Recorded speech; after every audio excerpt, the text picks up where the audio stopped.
Hello, আমার নাম ঋত্বিজ ভট্টাচার্য।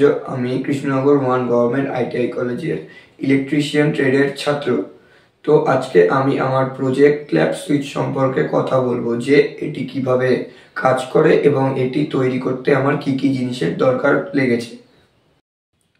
তো এই ক্ল্যাপ সুইচের সার্কিটটি তৈরি করার জন্য আমার যে জিনিসগুলি লেগেছে সেগুলি হলো একটি মাইক, 10K রেজিস্টার, 104 PF এর ceramic capacitor, 1M resistor, BC 547 transistor, 1 PF এর capacitor, jumper wire, 1K register,